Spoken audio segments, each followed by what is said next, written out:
వారు మరి CID chief గా చేశారు, ఇంకా అంతకు ముందు అనేకమైనటువంటి పదవుల్లో చేసినటువంటి వ్యక్తి, ఒక పోలీసు అధికారిగా ఆయనకి వీటన్నిటి మీద కూడా బేసిక్ ప్రిన్సిపల్స్ అనేటువంటిది on the use of force and fire arms and law enforcement ఇందులో ఎలా ఏం చెప్తుంది ఏంటి. ఇప్పుడు ఢిల్లీ వీధుల్లో ఉన్నటువంటి ఆందోళనకారుల మీద అత్యంత పాశవికంగా పెల్లెట్స్ ప్రయోగించారు, ముందస్తు హెచ్చరికలు లేకుండా. ఒక యువకుడి కన్ను కూడా చూపు పోయిందనేది కూడా ఉంది. దాని మీద కోర్టులు కూడా స్పందించాయని రికార్డెడ్ గా ఉంచాలని చెప్పన్నారు. సో ఇలాంటి సంఘటనలు ప్రజాస్వామ్యంలో ఉద్యమాలకు సంబంధించినటువంటి వాటిల్లో ఏకపక్షమైనటువంటి ఈ తరహా వ్యవహారాలని ఎలా చూడాలంటారు సునీల్ కుమార్ గారు? అంటే ఖచ్చితంగా ఇది అంటే మీరు లీగల్ గా చూసుకున్నట్టయితే quantum of force minimum use of force అని మాత్రమే చెప్తుంది. What is minimum, what is maximum అనేది అది రిలేటివ్ టర్మ్ అండి.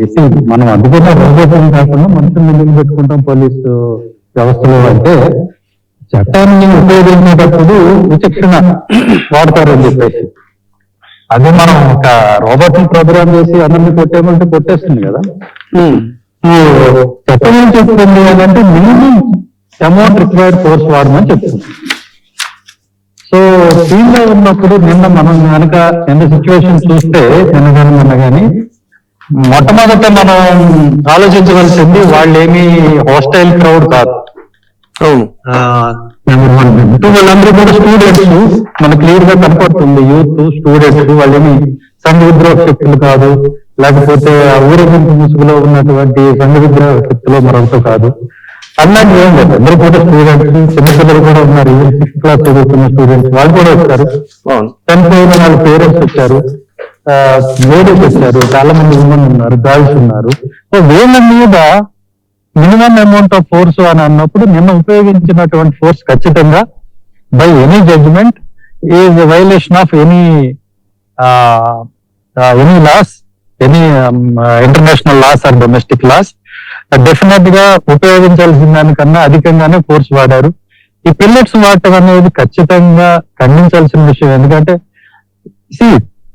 అక్కడ క్రౌడ్ నుంచి ఎక్కడ మీకు ప్రొవొకేషన్ లేదండి. మీరు చూసినట్లయితే మీరు ఫోర్స్ ఎప్పుడు వాడాలి?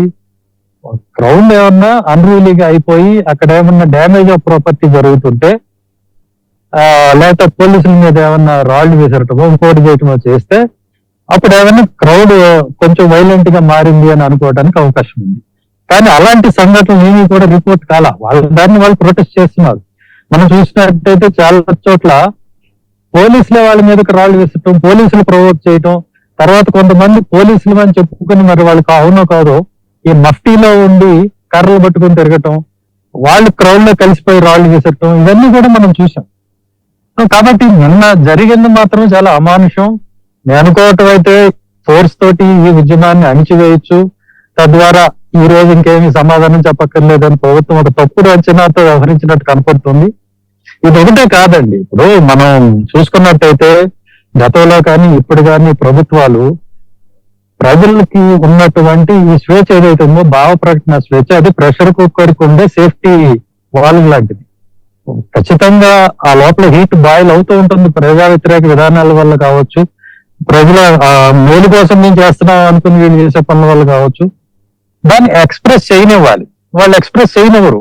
కొంచెం ఏదన్నా ఫ్రీడమ్ ఆఫ్ స్పీచ్ వాడుకోగానే ఇది ప్రతిపక్షం కుట్ర, వాళ్ళు చేయించారు, అరాచకం,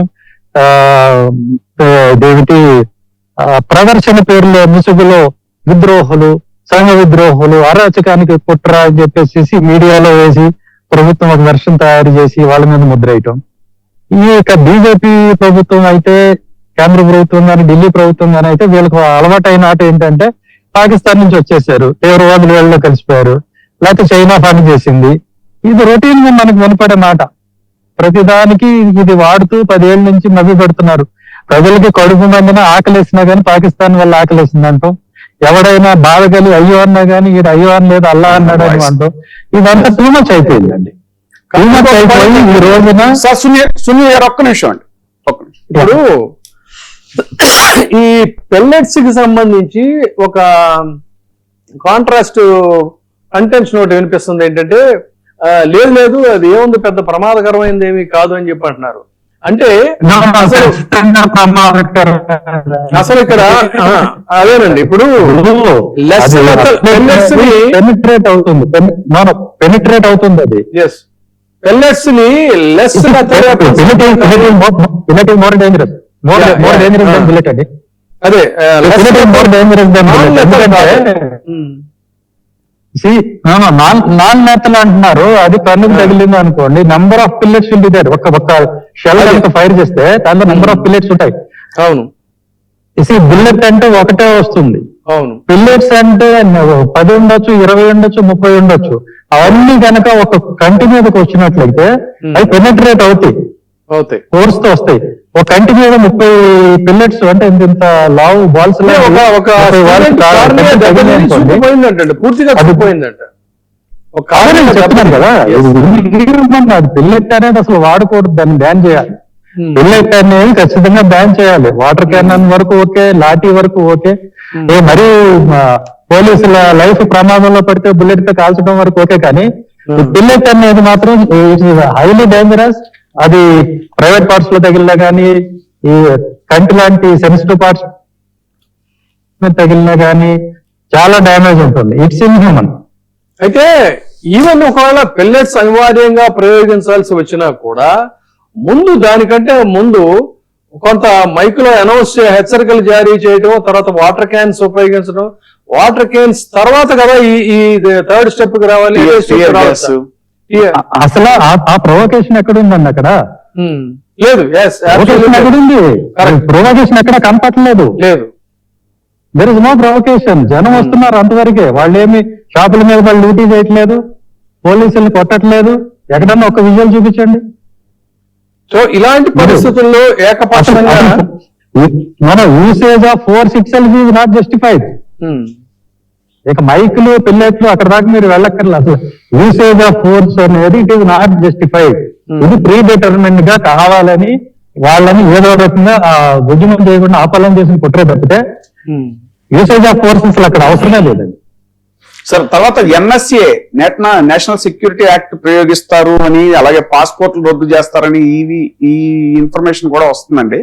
దీన్ని ఎలా చూడాలి?